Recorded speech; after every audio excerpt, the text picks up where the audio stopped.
Au nom du Père, du Fils et du Saint-Esprit. Un seul Dieu. Amen. Mes chers frères et sœurs, il existe des vérités dans la vie que peu comprennent véritablement. Des vérités cachées aux masses, mais révélées à ceux qui ont été choisis. Tout au long de l'histoire, et Dieu a marqué son peuple, non par des signes visibles, mais par des sceaux spirituels qui les distinguent du monde.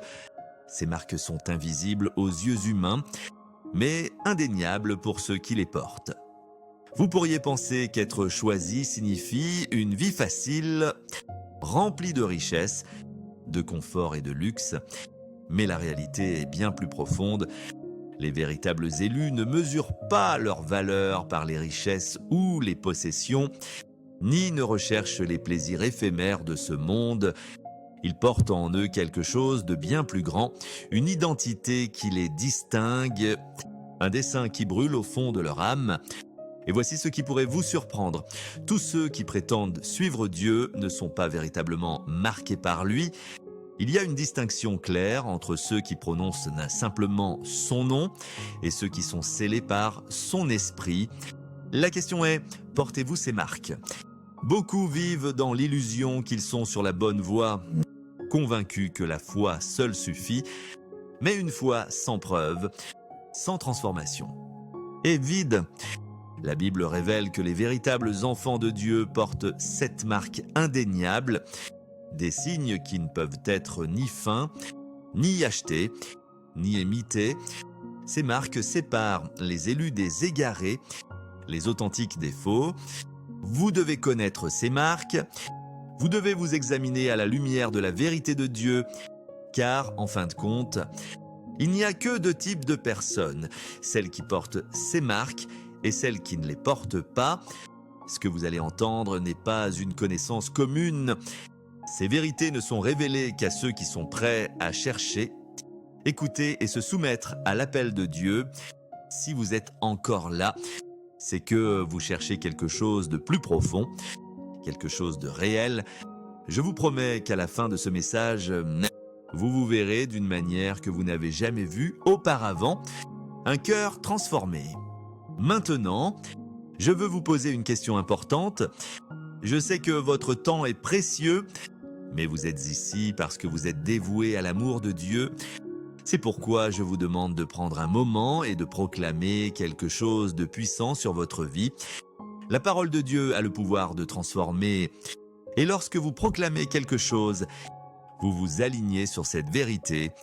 Alors, maintenant, écrivez dans les commentaires, je crois que Dieu me donnera la victoire pour surmonter chaque obstacle.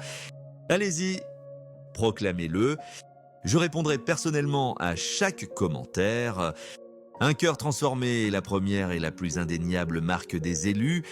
Sans cela, rien d'autre ne compte. Une personne peut connaître les Écritures, participer à des activités religieuses et même sembler juste aux yeux des autres. Mais si son cœur reste inchangé, elle n'appartient pas à Dieu. La Bible est claire, Dieu ne regarde pas les apparences extérieures, il regarde le cœur. Dans Ézéchiel 36, 26, Dieu promet, je vous donnerai un cœur nouveau, je mettrai en vous un esprit nouveau, j'ôterai de votre corps le cœur de pierre, et je vous donnerai un cœur de chair. Ce n'est pas un changement superficiel. Il ne s'agit pas de modifier son comportement ou d'adopter des rituels religieux. C'est une transformation complète, de l'intérieur vers l'extérieur. Pensez à Saul, le persécuteur des chrétiens. Il était zélé dans ses pratiques religieuses, mais son cœur était loin de Dieu. Ce n'est qu'en rencontrant Jésus sur le chemin de Damas que son cœur fut véritablement transformé. Il devint Paul, un homme dont toute la vie fut redirigée par la puissance de l'amour de Dieu. C'est ce qui arrive aux élus, ils ne restent pas les mêmes. La transformation du cœur est imistakable. Elle change la façon dont vous aimez, dont vous parlez, dont vous pensez et dont vous gérez la richesse et le succès. Elle redéfinit vos priorités.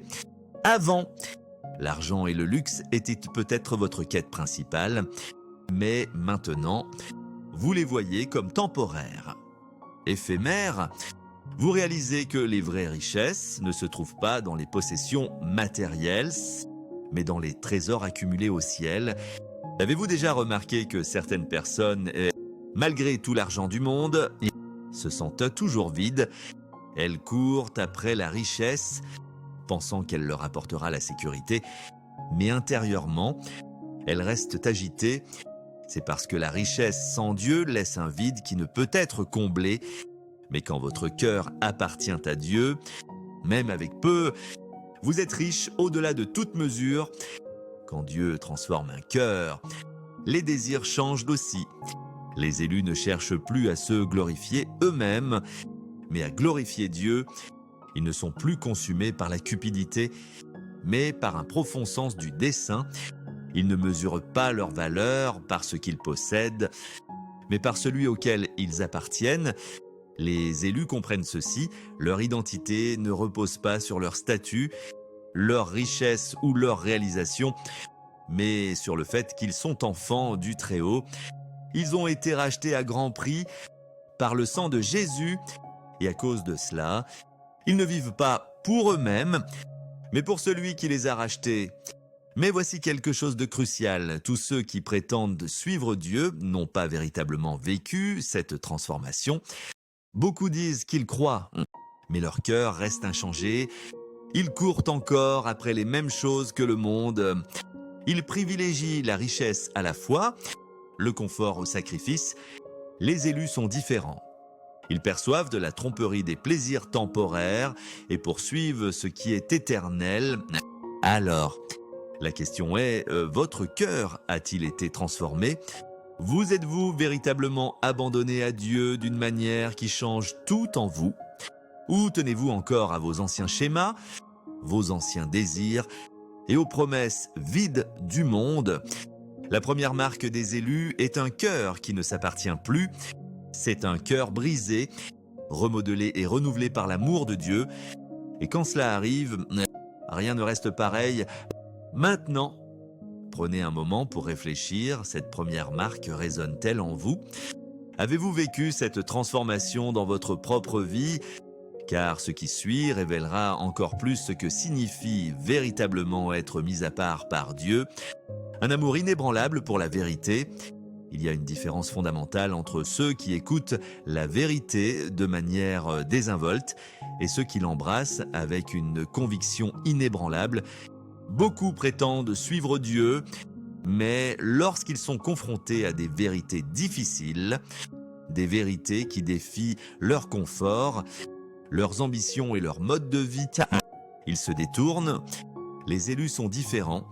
Ils n'écoutent pas seulement la vérité, ils en ont soif, même lorsqu'elle est inconfortable, même lorsqu'elle leur coûte tout. La Bible met en garde contre un temps où les gens ne supporteront plus la saine doctrine.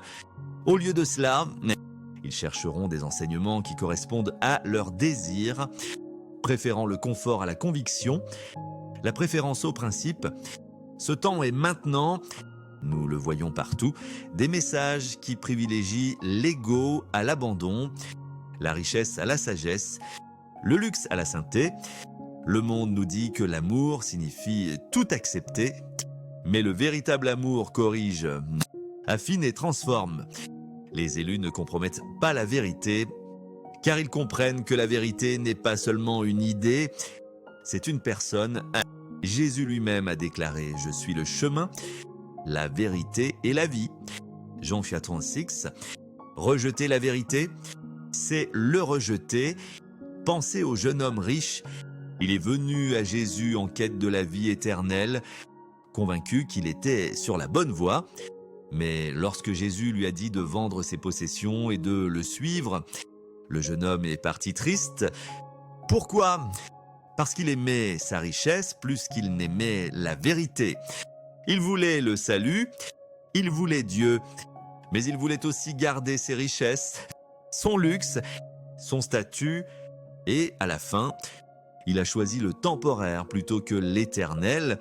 Les élus ne sont pas ainsi. Quand ils entendent la vérité, ils ne reculent pas. Quand Dieu leur demande de lâcher quelque chose, Ils obéissent.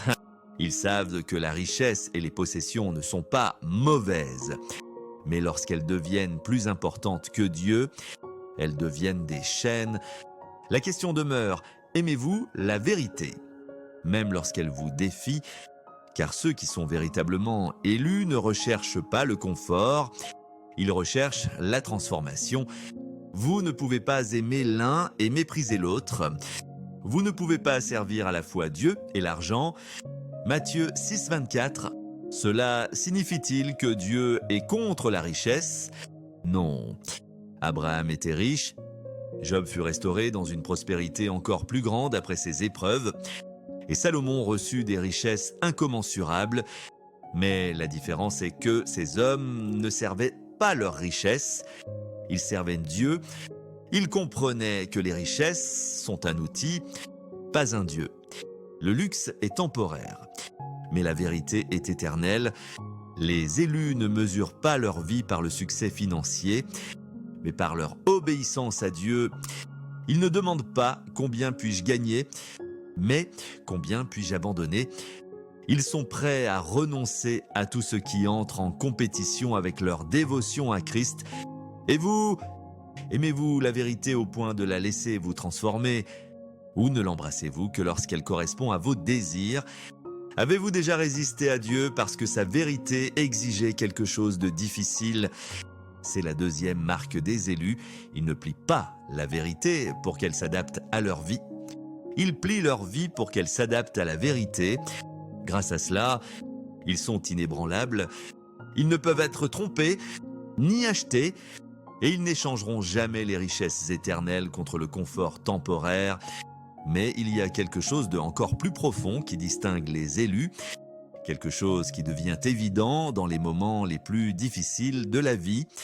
Continuez à écouter, car ce qui suit est un test que seuls les véritables élus peuvent endurer, la persévérance à travers les épreuves. Il y a une réalité douloureuse, mais indéniable. Concernant les élus, ils ne mènent pas des vies faciles. Ils sont testés, affinés et passés par le feu. Beaucoup croient que suivre Dieu devrait apporter des bénédictions immédiates, de la richesse et du confort. Mais la Bible dresse un tableau différent, celui où les véritables élus de Dieu traversent des souffrances, des oppositions et des épreuves qui mettent leur foi à l'épreuve jusqu'au plus profond d'eux-mêmes. Jésus lui-même a dit à ses disciples, « Dans ce monde, vous aurez des tribulations, mais prenez courage, j'ai vaincu le monde. » Jean 16, 33. Notez qu'il n'a pas dit que vous pourriez avoir des tribulations, mais que vous en aurez. Les élus ne sont pas exemptés des épreuves. Ils sont fortifiés par elles. Regardez Job, c'était un homme d'une immense richesse, respecté et prospère, mais en un seul instant, il a tout perdu, ses richesses, sa famille, sa santé. Ce qui distinguait Job, ce n'était pas ce qu'il possédait, mais sa réponse. Quand tout lui fut enlevé, il refusa de maudire Dieu, il refusa d'abandonner sa foi. À la fin, grâce à sa persévérance, Dieu le restaura et le bénit encore plus qu'auparavant. Il en va de même pour nous aujourd'hui. Les épreuves prennent de nombreuses formes. Certains perdent leur stabilité financière. D'autres font face au rejet, à la trahison ou même à la persécution pour leur foi. Mais les élus n'abandonnent pas. Ils comprennent que leurs souffrances ne sont pas vaines. Chaque épreuve qu'ils endurent a un but. Dieu l'utilise pour les affiner, pour séparer l'authentique du contrefait, pour fortifier leur foi afin qu'ils deviennent inébranlables. Certains suivent Dieu uniquement quand tout va bien. Ils sont fidèles quand leur compte en banque est plein, quand leur santé est robuste, quand la vie est confortable. Mais dès que la difficulté arrive, ils se détournent, questionnent Dieu, se plaignent et perdent courage. C'est la différence entre ceux qui sont véritablement élus et ceux qui ne le sont pas. Les élus restent fidèles, non pas parce que leurs circonstances sont faciles, mais parce que leur foi est réelle. La Bible dit « Heureux celui qui persévère dans l'épreuve », car après avoir été éprouvé, il recevra la couronne de vie que le Seigneur a promise à ceux qui l'aiment. Jacques 1,12. C'est la récompense de la persévérance, ceux qui endurent, qui ne vacillent pas, qui s'accrochent à leur foi même quand tout s'effondre autour d'eux. Ce sont eux qui prouvent qu'ils sont véritablement élus. Pensez à Daniel. Il fut arraché à son foyer, forcé de vivre dans un pays étranger, entouré d'une culture qui adorait de faux dieux. Pourtant, il ne fit jamais de compromis, même face à la fosse aux lions. Il resta ferme et, grâce à sa foi inébranlable, Dieu non seulement le délivra, mais l'éleva aux yeux des rois, le même Dieu qui sauva Daniel, le même Dieu qui restaura Job, et le Dieu qui marche avec ses élus aujourd'hui. Et voici quelque chose de puissant. Les épreuves sont souvent un signe que vous êtes véritablement élus. L'ennemi n'attaque pas ceux qui ne représentent aucune menace. Si vous faites face à des oppositions, des difficultés et des défis qui semblent incessants, ce n'est peut-être pas parce que vous êtes oublié de Dieu, mais parce que vous êtes mis à part par lui. Le monde enseigne que la richesse, le luxe et le succès sont les buts ultimes, mais les élus comprennent que les vraies richesses ne se mesurent pas en argent, mais en une foi affinée par le feu. Ils ne courent pas après la prospérité temporaire, ils cherchent la gloire éternelle. Si ce message résonne en vous, si vous avez enduré des épreuves et êtes resté fidèle, si vous comprenez le coût d'être élu, alors que ceci soit votre déclaration, pour les élus, chaque épreuve mène à quelque chose de plus grand, mais il y a quelque chose de encore plus profond chez ceux que Dieu a marqués, quelque chose qui affecte chaque aspect de leur vie, façonnant non seulement leur destinée, mais aussi la manière dont ils vivent chaque jour. Continuez à écouter, car ce qui suit révèle un désir que seuls les véritables élus possèdent, un désir de sainteté. Il y a quelque chose d'indéniable chez ceux qui sont véritablement élus par Dieu. Ce n'est pas seulement leur foi, leur persévérance ou leur connaissance des Écritures. C'est quelque chose de plus profond, un désir inébranlable de sainteté. Ils ne veulent pas seulement être de meilleures personnes, ils veulent être mis à part. Ils aspirent à être purs, à être différents, à vivre d'une manière qui plaît à Dieu. Peu importe ce que fait le monde autour d'eux, la Bible est claire. Soyez saints dans toute votre conduite, car il est écrit « Soyez saints, car je suis saint ». 1 Pierre 1, 15, 16. Ce n'est pas une suggestion, c'est un commandement. La sainteté n'est pas optionnelle pour les élus, c'est une marque déterminante de ce qu'ils sont. Beaucoup croient qu'en croyant en Dieu, ils peuvent vivre comme ils veulent. Mais les élus comprennent que la foi sans obéissance est vide. Ils ne poursuivent pas la sainteté par peur du châtiment. Ils la poursuivent parce qu'ils aiment Dieu. Leurs cœurs sont transformés et cette transformation change tout. Leur façon de penser, de parler, de passer leur temps. Et oui, même leur façon de gérer la richesse. L'argent et le succès. La sainteté ne consiste pas à vivre isolé. Il ne s'agit pas de rejeter tout ce qui est dans le monde ou d'éviter le succès. Certains des serviteurs les plus fidèles de Dieu, comme Joseph, Daniel et Abraham, étaient des personnes d'une grande influence et richesse, mais ce qui les distinguait, ce n'était pas leur richesse, mais leur engagement envers la pureté au milieu d'un monde corrompu. Regardez Joseph, jeté dans une fosse, vendu comme esclave, il devint plus tard un puissant dirigeant en Égypte. Il avait accès à tout, l'argent, le pouvoir, le luxe. Mais lorsqu'il fut tenté, lorsque la femme de Potiphar tenta de le séduire, il n'hésita pas, il s'enfuit. Pourquoi ? Parce qu'il comprenait qu'aucune quantité de pouvoir ou de plaisir ne valait de compromettre sa sainteté devant Dieu. C'est ce que font les élus. Ils gardent leur cœur, ils ne jouent pas avec le péché, ils ne cherchent pas à voir jusqu'où ils peuvent aller sans tomber. Ils marchent dans la pureté, non pas parce qu'ils le doivent, mais parce qu'ils le veulent. Mais voici le défi, la sainteté a un coût. Elle signifie souvent être seul. Elle implique de faire des choix qui vous séparent du monde, des choix que les autres ne comprennent pas. Cela signifie dire non à des choses que le monde célèbre. Le monde nous dit de poursuivre le plaisir, de courir après toujours plus de richesses, plus de succès, plus d'indulgence. Mais les élus ne sont pas guidés par leurs désirs, ils sont guidés par l'Esprit de Dieu. Et voici quelque chose de puissant, la sainteté ne concerne pas seulement ce que vous évitez, elle concerne ce que vous poursuivez. Il ne s'agit pas seulement de rester loin du péché, il s'agit de courir après la justice. Les élus ne rejettent pas simplement ce qui est mal, ils s'accrochent à ce qui est juste.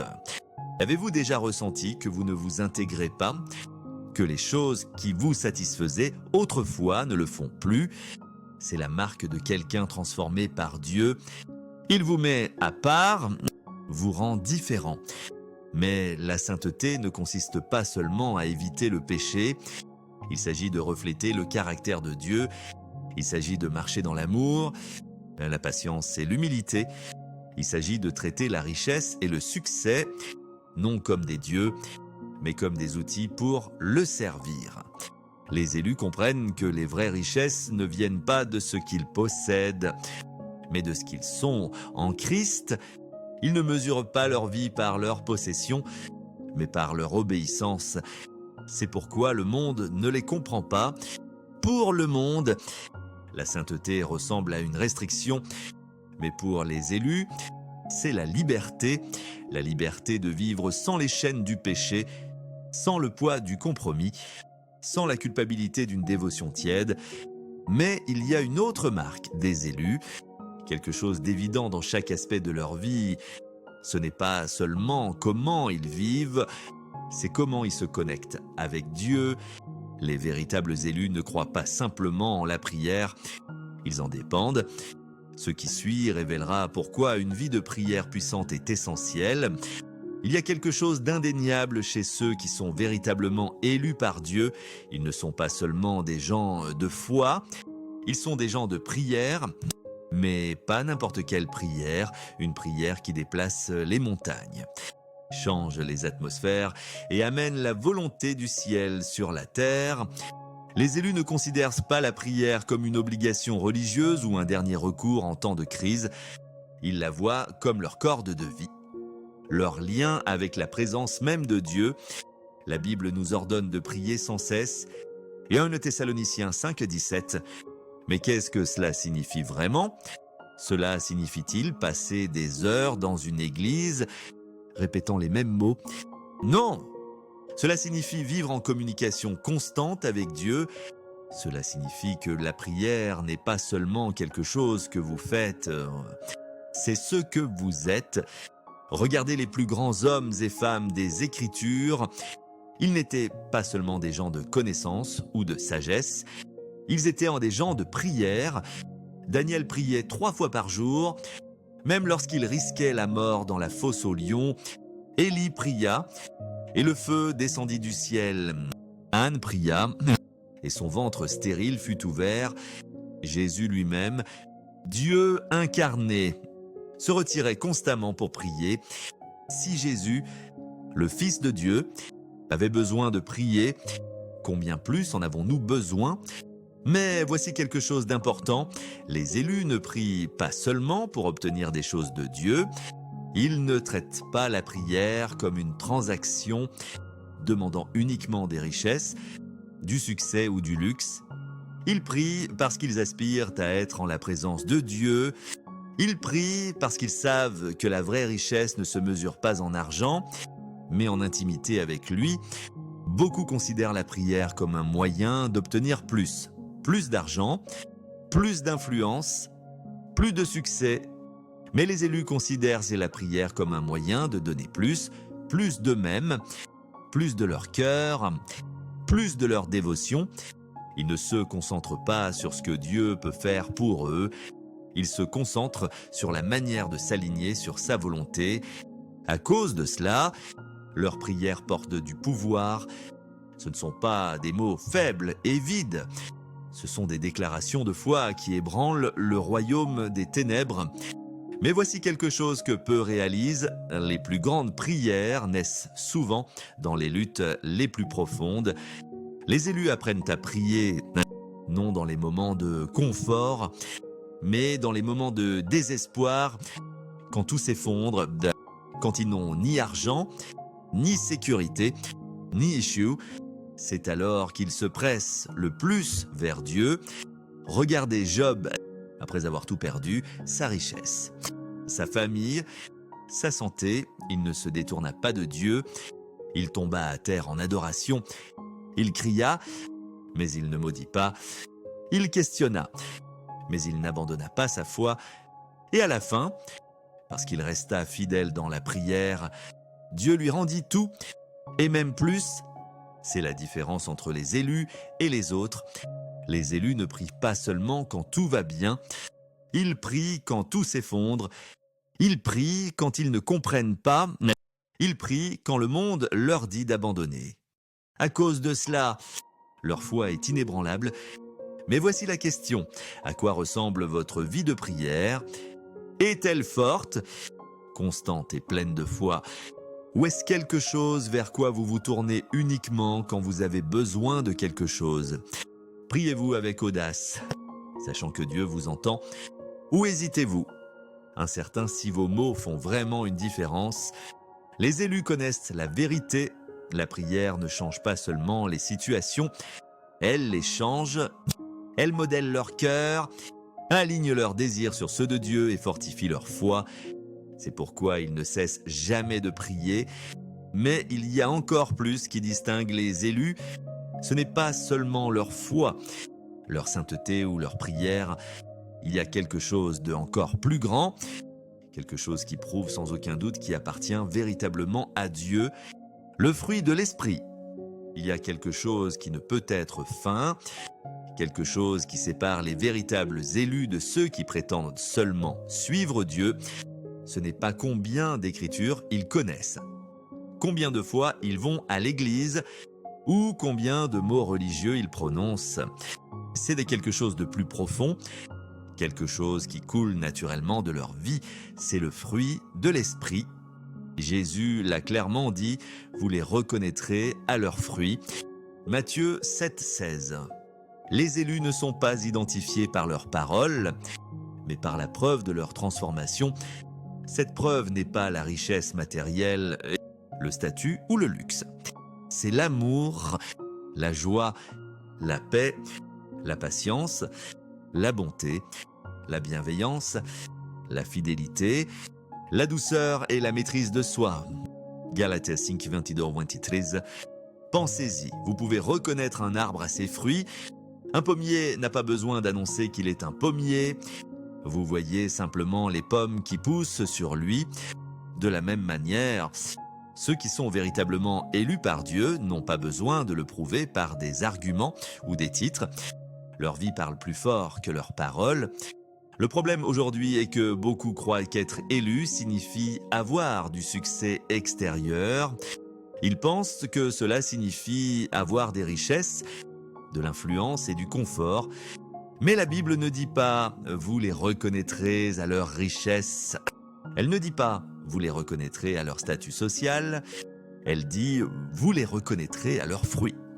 Regardez la vie de Jésus. Il n'est pas venu sur terre comme un roi riche. Il n'a pas cherché le pouvoir ou le luxe. Il a marché dans l'humilité, l'amour et le sacrifice. Il n'avait ni maison, ni richesse, ni trône terrestre. Et pourtant, il portait plus de pouvoir que n'importe quel dirigeant, plus d'autorité que n'importe quel roi. Pourquoi? Parce qu'il portait le fruit de l'esprit dans sa forme la plus pure. Les élus sont pareils. Ils ne cherchent pas la validation du monde. Ils ne mesurent pas le succès par l'argent, la gloire ou les possessions.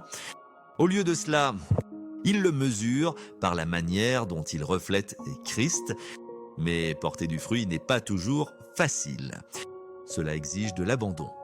Cela exige de mourir à soi-même Jésus a dit « Si le grain de blé ne tombe en terre et ne meurt, il reste seul, mais s'il meurt, il porte beaucoup de fruits. » Jean 2,24. Les élus comprennent cela. Ils savent que pour véritablement vivre, ils doivent d'abord mourir à leurs désirs égoïstes, à leur orgueil, aux choses qui les contrôlaient autrefois. Et quand ils le font, quelque chose d'incroyable se produit. Ils commencent à aimer d'une manière qu'ils n'auraient jamais cru possible. Ils trouvent de la joie, même dans la souffrance. Ils marchent dans la paix, même lorsque tout autour d'eux est en chaos. Ils deviennent patients, bons, fidèles. Ils ne croient pas seulement en Dieu, ils deviennent une preuve vivante de sa présence par leurs actions. Quand le fruit de l'esprit est présent, il n'y a aucun moyen de nier à qui vous appartenez vraiment. Maintenant, je veux vous demander de faire quelque chose de puissant. Si ce message vous a touché, si vous connaissez quelqu'un qui a besoin d'entendre cette vérité, prenez un moment pour partager cette vidéo. Vous ne savez jamais à quel point un message peut changer une vie. Pourtant, il y a encore une dernière marque des élus qui scelle tout ce dont nous avons parlé. C'est la preuve ultime, le signe indéniable qui sépare le peuple de Dieu du reste du monde. Si vous avez cela, vous pouvez être sûr que vous appartenez à lui. Préparez-vous, car ce qui suit révélera la vérité la plus puissante à ce jour, le sceau de Dieu. Il y a une dernière marque qui distingue les élus du reste du monde. Ce n'est pas quelque chose que vous pouvez acheter, feindre ou obtenir par un effort humain. C'est quelque chose que seul Dieu lui-même peut placer sur son peuple. C'est le sceau de Dieu. La Bible est claire et ne contristez pas le Saint-Esprit de Dieu, par lequel vous avez été scellés pour le jour de la rédemption. Éphésiens 4,30. Ce sceau n'est pas une marque visible, mais il est indéniable. C'est la preuve qu'une personne appartient à Dieu, qu'elle a été mise à part pour quelque chose de plus grand, qu'elle porte une identité éternelle qui ne peut être effacée. Tout au long des Écritures, Dieu a toujours marqué son peuple. Dans l'Ancien Testament, il a mis Israël à part, lui donnant des lois et des commandements qui le rendaient distinct des nations environnantes. Dans le Nouveau Testament, il a marqué ses disciples par le Saint-Esprit, un sceau qui les identifiait comme siens. Dans les derniers jours, le livre de l'Apocalypse parle d'un scellement final, où le peuple de Dieu sera unmistakably séparé du reste du monde. Ce sceau n'est pas pour tout le monde. Il n'est pas donné à ceux qui prétendent simplement croire. Il est donné à ceux qui vivent dans l'obéissance, qui marchent dans la foi, qui se soumettent pleinement à la volonté de Dieu. Beaucoup veulent les bénéfices d'être élus, mais peu sont prêts à payer le prix d'un véritable discipulat. Regardez Noé, il vivait à une époque de grande méchanceté, une époque où le monde entier s'était détourné de Dieu. Pourtant, parce qu'il était fidèle, parce qu'il marchait dans l'obéissance, Dieu le scella à l'intérieur de l'arche, le protégeant du jugement qui s'abattit sur la terre. Il en va de même aujourd'hui.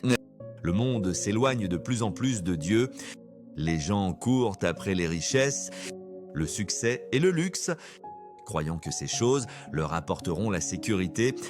Mais à la fin, seuls ceux qui sont scellés par Dieu tiendront debout. Seuls ceux qui lui appartiennent véritablement persévéreront. Ce sceau n'est pas une question de religion. Il ne s'agit pas de suivre des règles ou des traditions. Il s'agit de relations. Il s'agit de connaître Dieu personnellement, de marcher avec lui quotidiennement, d'être rempli de son esprit et de vivre selon sa volonté. Les élus comprennent cela. Ils ne placent pas leur confiance dans l'argent, les possessions ou les réalisations humaines. Ils font confiance à Dieu seul. Ils savent que leur vraie richesse n'est pas dans ce qu'ils possèdent, mais dans celui qui les possède. Mais voici quelque chose que vous devez comprendre. Être scellé par Dieu ne signifie pas que vous ne ferez pas face à des épreuves. Cela ne signifie pas que vous ne serez pas testé. En fait, L'ennemi combattra encore plus fort contre ceux qui portent cette marque, mais aucune attaque, aucun défi, aucune tempête ne peut retirer ce que Dieu a placé sur vous. C'est pourquoi les élus marchent avec assurance. Ils ne vivent pas dans la peur, car ils savent qu'ils appartiennent à Dieu. Ils ne font pas de compromis, car ils savent qu'ils ont été mis à part. Ils ne cherchent pas l'approbation du monde, car ils portent déjà l'approbation de celui qui compte vraiment. Et maintenant, la question est celle-ci. Avez-vous le sceau ? Vous êtes-vous véritablement abandonné à Dieu d'une manière qui vous marque pour toujours ? Ou avez-vous vécu avec un pied dans le monde et un pied dans la foi ? Le temps approche où la différence entre les élus et le reste du monde sera immistakable. Et lorsque ce jour viendra, il n'y aura pas de terrain neutre. Vous serez soit scellé par Dieu, soit marqué par le monde. Alors, prenez ce moment pour réfléchir. Ce n'est pas une question de peur, c'est une question de vérité. Il s'agit de savoir où vous vous situez. Il s'agit de faire un choix qui définira votre éternité. Et maintenant, tout ce dont nous avons parlé mène à une conclusion finale, une conclusion qui vous défiera, vous inspirera et vous appellera à quelque chose de plus grand. Car connaître ces marques ne suffit pas. Vous devez décider ce que vous ferez de cette connaissance. Et ce qui suit est une décision que vous seul pouvez prendre. Maintenant que vous avez vu les 7 marques des élus, la question n'est plus de savoir si elles existent, mais si elles existent en vous. Avez-vous véritablement été mis à part ? Portez-vous ces signes indéniables d'appartenance à Dieu ? Ce n'est pas une question de croire simplement en Dieu. Même les démons croient et ils tremblent. Jacques 2,19. Il s'agit d'abandon, de transformation, de vivre une vie qui reflète unmistakably sa présence. Les élus ne sont pas définis par des mots, mais par des actions. Ils ne parlent pas de foi, ils marchent en elle. Ils ne reconnaissent pas seulement la vérité, ils sont façonnés par elle.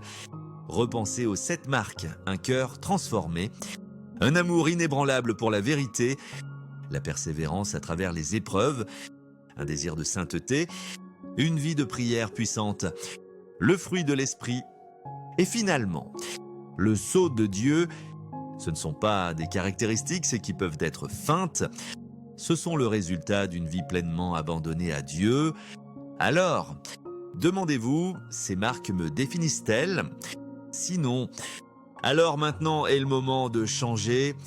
Maintenant est le moment d'arrêter de vivre dans un demi-engagement, d'arrêter de s'accrocher à des choses qui vous éloignent de Dieu, car la vérité est celle-ci, il viendra un temps où il sera trop tard pour décider. La Bible nous avertit que le jour viendra où le blé sera séparé de l'ivraie, où les fidèles seront mis à part des infidèles. Et à ce moment-là, seuls ceux qui appartiennent véritablement à Dieu tiendront debout. Mais voici la bonne nouvelle. Dieu vous appelle aujourd'hui. Il vous donne l'opportunité d'embrasser votre véritable identité, de marcher dans la plénitude de son appel, de devenir tout ce qu'il vous a créé pour être. Alors, je vous le demande maintenant, que ferez-vous de cette connaissance ? L'ignorerez-vous et continuerez-vous à vivre comme avant ? Ou la laisserez-vous vous transformer ? C'est votre moment, votre opportunité de vous aligner sur la volonté de Dieu comme jamais auparavant. Et si ce message vous a touché, si vous sentez que Dieu remue quelque chose dans votre cœur, alors agissez maintenant. Abonnez-vous à cette chaîne afin de continuer à recevoir des révélations puissantes qui renforceront votre foi. Aimez cette vidéo si vous êtes prêt à marcher comme l'un des élus. Et surtout, partagez ce message avec quelqu'un qui a besoin de l'entendre, car la vérité que vous venez de recevoir n'est pas destinée à rester avec vous. Elle est destinée à atteindre les autres. Et avant que vous ne partiez, cela vous emmènera encore plus loin dans ce voyage de compréhension de ce que signifie véritablement être mis à part par Dieu. C'est votre appel, c'est votre moment. Entrez-y,